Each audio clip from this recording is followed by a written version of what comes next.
नमस्कार दोस्तों, हम लोगों ने आरआरबी रेलवे का पीजीटी, पीआरटी और टीजीटी एग्जामिनेशंस के बारे में डिस्कस किया है। उसकी स्ट्रैटेजी के बारे में डिस्कस किया है कि 1 मंथ में आप कैसे कंप्लीट करेंगे। यूनिट 1 भी मैंने आपके साथ डिस्कस की है, क्योंकि पीए जो आपका पर्सनल एबिलिटी सेक्शन है, ये 50 मार्क्स का होता है। तो 50 मार्क्स में कितने इंपॉर्टेंट क्वेश्चंस आप लोग कर सकते हैं। तो मैं बहुत छोटी छोटी वीडियोस आपके सामने लेकर आ रही हूँ, जिसमें यूनिट 1 से लेकर सारे इंपॉर्टेंट यूनिट होंगे। ठीक है। तो यूनिट 1 में हमने डिस्कस किया था जो वेस्टर्न और इंडियन थिंकर्स शिक्षा के बारे में अपने विचार रखते हैं, अपनी सोच रखते हैं, वो हमने डिस्कस किया। फिर हमने वेदांत के बारे में डिस्कस किया है। ठीक है। एंशियंट टाइम पीरियड में हमारी एजुकेशन के बारे में भी डिस्कस किया है। यूनिट 2 है आपका sociological basis of education.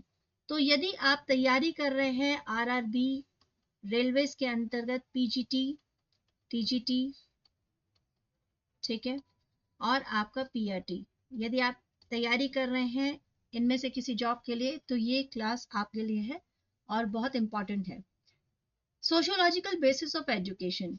Education जो है समाज का एक बहुत इंपॉर्टेंट पार्ट है, और पढ़ाई करना कितना इंपॉर्टेंट है ये आप सब अच्छी तरह जानते हैं। अब एज अ टीचर हमें भी तो ये पता होना चाहिए कि हम एजुकेशन को इतना इम्पोर्टेंस क्यों देते हैं, पढ़ाई इतनी इम्पोर्टेंट क्यों है।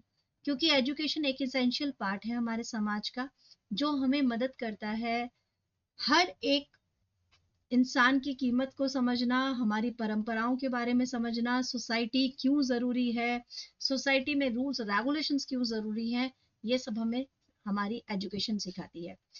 अब अगर की कॉन्सेप्ट की बात की जाए, तो की कॉन्सेप्ट में सबसे पहले आएगा सोशलाइजेशन। ठीक है। उसके बाद आता है culture, social control, social mobility और सोशल चेंज। तो ये जितने भी पॉइंट्स हैं ये हमारी एजुकेशन से जुड़े हैं। अगर हम पढ़ाई करते हैं, एजुकेशन हासिल करते हैं, तो ऑटोमेटिकली हम समाज से जुड़ते हैं। तो एजुकेशन जो है, टीचर्स मदद करते हैं, बच्चे को सिखाते हैं रूल्स, बिलीव्स और कस्टम सोसाइटी में रहने के।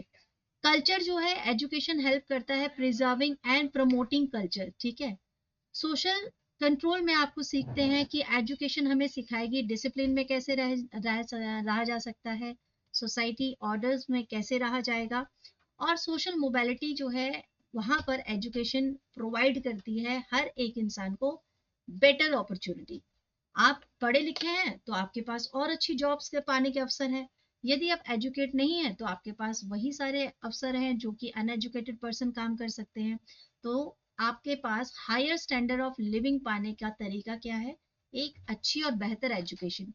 सोशल चेंज की अगर बात की जाए, सामाजिक परिवर्तन, तो बिल्कुल जब आप एज अ बॉर्न किसी फैमिली में है, जो फैमिली बहुत रिच नहीं है, आप मिडिल मिडिल क्लास फैमिली से हैं, तो उसके बाद जो आप अपनी लाइफ में अगर पॉजिटिव कुछ चेंज चाहते हैं तो क्या करेंगे? नए आइडियाज को यूज करेंगे, पॉजिटिव चेंज लाएंगे सोसाइटी में, और आप बेहतर जीने का एक तरीका भी सीख सकते हैं, समाज को बदल सकते हैं।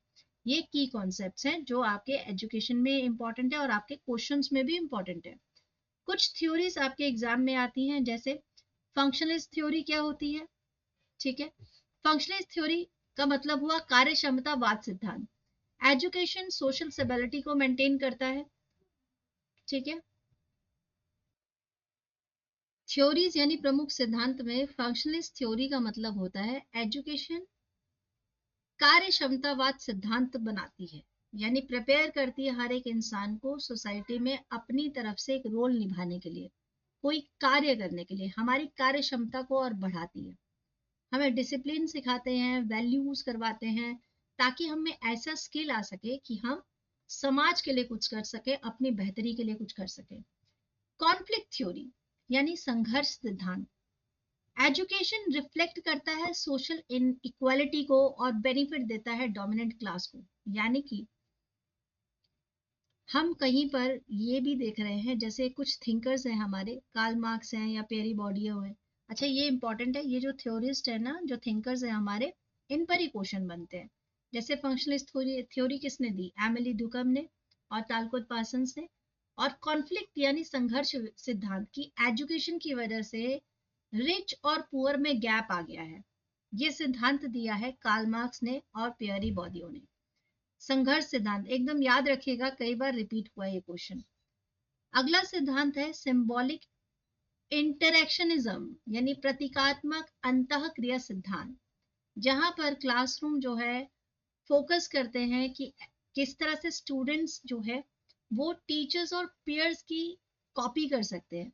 सिंबॉलिक इंटरेक्शनिज्म यानी जो कुछ ऐसे कई बार हो जाता है ना कि स्टूडेंट्स और आप क्लास में देखेंगे टीचर्स क्या करते हैं, कुछ बच्चों को कहते हैं कि बहुत अच्छे बच्चे हैं, ब्राइट बच्चे हैं, लेवल लग जाता है। कुछ बच्चों पे कि बहुत शरारती है, बहुत शरारती, चाहे वो शरारत नहीं भी करता फिर भी एक लेवल उस पर भी लग जाता है। कई बार वीक पे लेवल लेवल लग जाता है। तो इसकी वजह से क्या होता है, बच्चों पे बहुत ज्यादा प्रभाव पड़ता है।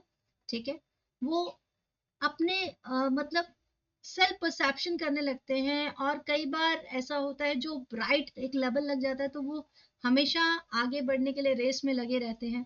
तो इस तरह से एक सिंबॉलिक इंटरेक्शनिज्म हो जाता है।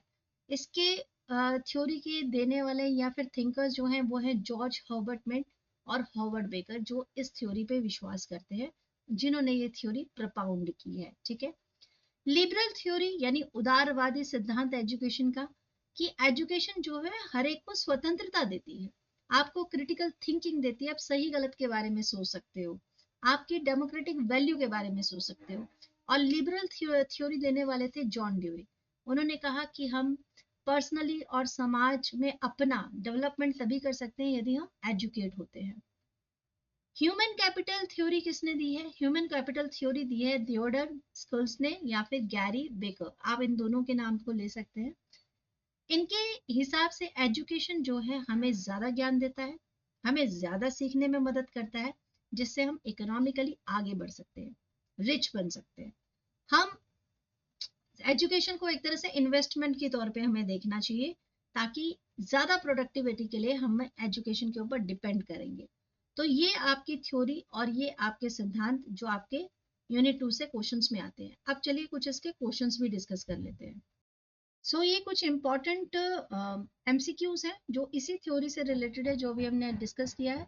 सबसे पहला क्वेश्चन है, विच theory of education emphasize maintaining social stability and preparing individuals for societal role? तो इसका सही आंसर क्या हो सकता है? Conflict theory, functionalist theory, symbolic interactionism या फिर लिबरल थ्योरी। तो मैंने इसमें हिंदी में इसलिए नहीं दिया क्योंकि अभी जो आपका पीजीटी का मोस्टली आपकी जॉब रिक्वायरमेंट है उसमें इंग्लिश को मैंडेटरी कर दिया गया है। तो आपको थोड़ा सा ध्यान देना होगा। मैं भी यहाँ थोड़ी सी स्ट्रिक्टली आपसे बोल रही हूँ, I am really sorry to say, but क्या कर सकते हैं। ये जो आरआरबी की जॉब्स भी निकली हैं इसमें इंग्लिश को महत्वता दे दी गई है। तो मैं आपके साथ दोनों काम कर रही हूँ, आपको इंग्लिश की भी प्रैक्टिस करवाऊंगी और साथ साथ में आप यहाँ पर तैयारी करेंगे अपने एग्जाम की भी। तो इसमें से हमें उस थ्योरी के बारे में बताया गया है जहाँ एजुकेशन एम्फसाइज करती है, यानी आपको प्रभावित करती है कि सोशल स्टेबिलिटी बनी रहे, आप सोसाइटल रोल के लिए तैयार रहे। तो ये कौन सी थ्योरी थी? ये आसान है, मुझे पता है आप लोगों ने टिक कर दिया होगा, functionalist theory is the right answer. Next question पर चलते हैं। Who is associated with the conflict theory? जैसे कि मैंने आपको कहा था कि कॉन्फ्लिक्ट थ्योरी जो है इस पर क्वेश्चंस आते ही आते हैं। तो एमिली दुकम, जॉन ड्यूई या फिर कार्ल मार्क्स और टालकोट पार्सन्स। देखो कार्ल मार्क्स तो बिल्कुल सही आंसर है, बट आपको ये भी ध्यान रखना है कि कार्ल मार्क्स के साथ साथ और कौन से इंपॉर्टेंट पर्सन थे, तो कार्ल मार्क्स और पेरे वॉरी। ठीक है, ये आपको ध्यान रखना है। नेक्स्ट क्वेश्चन, क्वेश्चन नंबर 3 पर चलते हैं। The process of learning societal norms, values and behaviours. तो वो प्रोसेस क्या है जिससे हम एक समाज में रहने की ये सारी चीजें सीखते हैं? Social control, social change, socialization या फिर सोशल मोबिलिटी। तो हम इसे कहेंगे सोशलाइजेशन। ठीक है, नेक्स्ट क्वेश्चन है, according to the human capital theory education is considered as.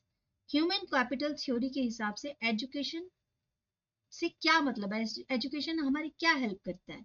A burden on society, a way to maintain inequality, an investment in skill and productivity, a form of social operation। तो an investment in skill and productivity is a right answer। ठीक है, next question है, which of the following is not a key function of education in society?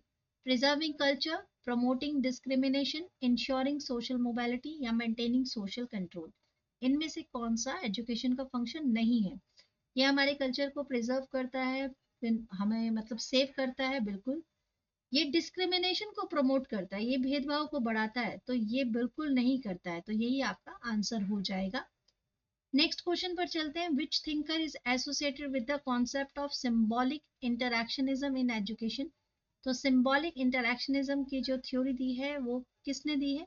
George Herbert Mead, Karl Marx, Talcott Parsons या फिर Emily डकम? तो ये किसने दिया है ये वाला?